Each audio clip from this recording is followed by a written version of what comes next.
Assalamualaikum warahmatullahi wabarakatuh.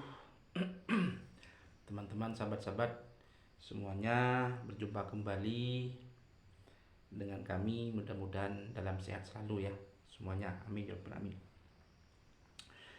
Sahabat-sahabat, yang akan kami bahas pada pertemuan ini yaitu adalah hukum menikah.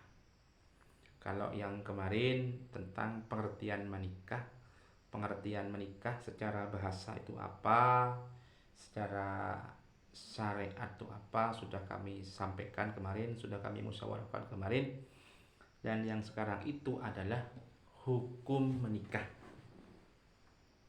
Dah sahabat, hukum menikah itu pengertiannya bagaimana? Bismillahirrahmanirrahim. An-nikahu mustahabbu liman yahtaju ilaihi wa yajuzu lil haroni yajmi'u baina arba'i wal abdi baina isnaini wala yunkihul hurumati illa bisirtaini adamas sodiki al harati wa hafal anati.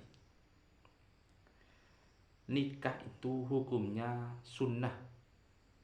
Jadi nikah itu sahabat, ini hukumnya sunnah bagi yang merasa butuh ya. Jadi hukumnya menikah itu adalah sunnah bagi yang merasa butuh dengan proses pernikahan, butuh kepada perjalannya pernikahan. Itu butuh ya, ada rasa kebutuhan. Kalau laki-laki itu ada rasa ingin ditemani atau menemani pendamping hidup, karena pernikahan itu sakral, urgen, dan tidak main-main. Sekali menikah harus ada hal-hal yang positif yang bisa kita pelajari, bisa kita petik, dan bisa kita jalani apa yang seharusnya kita jalankan di pernikahan itu ya. Jadi hukumnya menikah itu boleh, sunnah, hukumnya sunnah ya. Jadi menikah itu sahabat, ini hukumnya sunnah. Sunnah itu apa? Sunnah itu sahabat ya, artinya kalau kita dilakukan, sunnahnya dilakukan, ini akan mendapatkan pahala ya. Tapi kalau tidak dilakukan atau ditinggalkan, tidak apa-apa. Itu sunnah. Beda dengan wajib, beda dengan makruh, beda dengan haram. Kalau wajib ya harus kita lakukan, tidak ada namanya wajib. Kalau ditinggalkan maka dosa. Contohnya kita sholat, ya, zakat, puasa. Itu semua adalah apa? Hal-hal yang bisa membuat dosa kalau tidak dilakukan. Nah, kalau pernikahan itu adalah hukumnya itu sunnah kalau dibutuhkan. Makanya sebuah pernikahan itu jangan sampai ada pasangan kita atau siapa yang membuat tambah mudorot. Dengan adanya menikah itu mudorot. Jangan sampai begitu. Harus ada manfaatnya. Nah, ya, hukumnya menikah itu sunnah bagi yang butuh, mampu, tanggung jawab. Itu sunnah.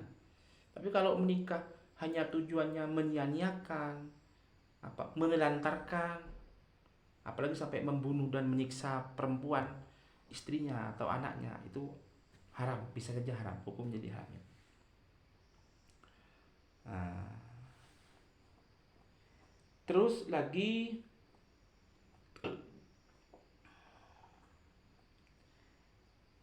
khawatir terjerumus kepada berzinahan. Nah, jadi kalau kita hukumnya sunnah itu kalau ingin banget dan sampai terjadi perzinahan, itu yang membuat kita yang membuat kita itu terjerumus pada hal-hal seperti itu. Jangan diusahakan ya, diusahakan dan supaya kita itu pahalanya menikah itu ada ya. Sebelum menikah juga jangan lupa carilah calon calon perempuan-perempuan yang terdiri ada 4 macam itu sahabat ya. Utamakan karena agamanya.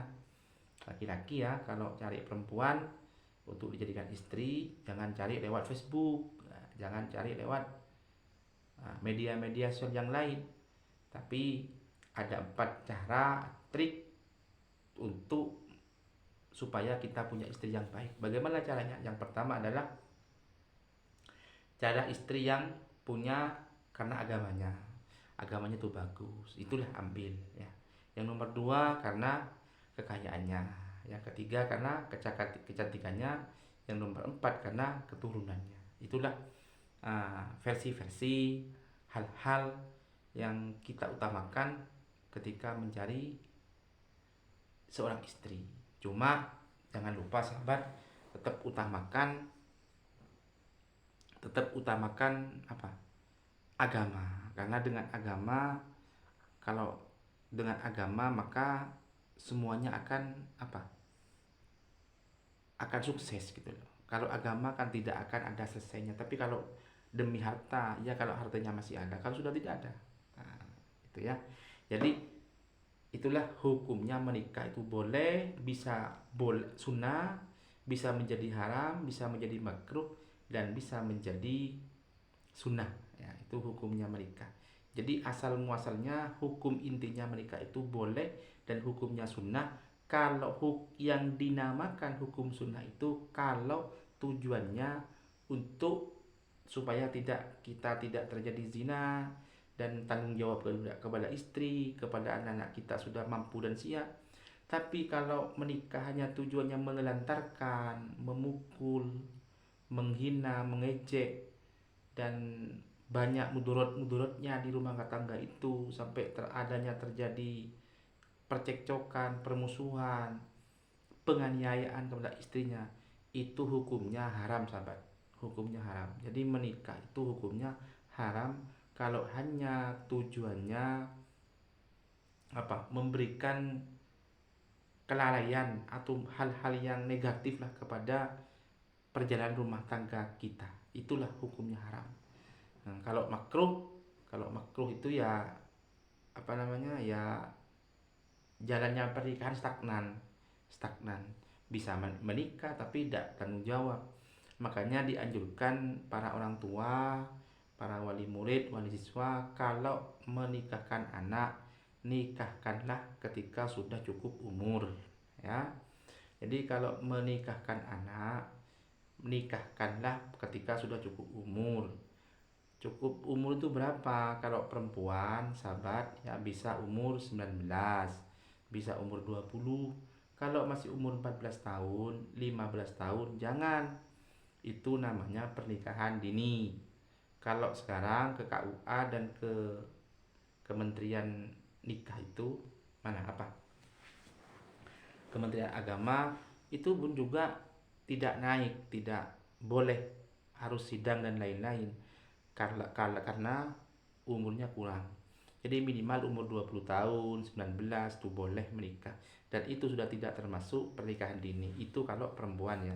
Kalau laki-laki sahabat, kalau laki-laki itu bisa umur 23, 24, 25. Kenapa kok umur harus segitu, harus sekian? Karena dengan umur seitu maka secara mental, secara biologi, secara psikologi, secara emosional pasangan kita itu tidak mudah untuk menvonis masalah-masalah divonis dengan segala yang merugikan salah satu pihak. Contohnya apa? Tengkar sedikit saja sudah pisah, sudah talak, sudah cerai. Itu kan hal-hal yang fatal. Padahal sahabat, namanya menikah itu tidak mudah ya. Menikah itu tidak mudah, dan bukan main-main. Hal-hal yang sakral yang memang harus kita jalani. Tidak ada yang istilahnya menjalani rumah tangga itu mudah. Dan ibadah memang yang paling panjang itu adalah ibadah dalam pernikahan. Ya, itu tidak mudah itu. Nah, tapi kalau dijalin dengan ikhlas, dijalin dengan menyenangkan dan sesuai dengan syariat agama, maka pernikahan itu banyak menimbulkan pahala. banyak menimbulkan agenda-agenda positif, ya, agenda-agenda yang bisa memberikan manfaat kepada istri kita, mertua, keluarga, anak-anak kita. Jadi semua tergantung dari niat. Makanya mumpung dari awal, bagi anak-anak kita atau para orang tua kita yang mau menikahkan anaknya, kita nikahkanlah anak-anak kita dengan tuntunan syariat agama atau tuntunan hmm, pemerintah yang sesuai dengan prosedural yang ada, biar menjalin dalam sebuah rumah tangga itu satu kali jalan sudah sukses, bisa terciptanya keluarga yang sakinah mawaddah rahmah, yang bisa memberikan manfaat dan meminimalisir uh, kenegatifan dalam rumah tangga. Walaupun dalam menjalinnya tidak mudah, tapi ketika sudah siap dalam segala hal, siap dalam psikologis dan mentalitasnya, emosionalnya sudah siap, maka akan sangat mudah terciptanya sebuah keluarga yang penuh cinta, kasih dan sayang. Mungkin itu sahabat ya, tidak usah banyak-banyak. Sekarang adalah hukum nikah. Ya, mudah-mudahan manfaat, mudah-mudahan barokah. Nah, juga kita semua bisa menjadi keluarga yang diridhoi oleh Allah Subhanahu wa taala. Amin sahabat. Mungkin itu yang bisa kami sampaikan, kurang lebihnya kami mohon maaf yang tidak terkira. Kami ya Allahul muwaffiq ila Assalamualaikum warahmatullahi wabarakatuh.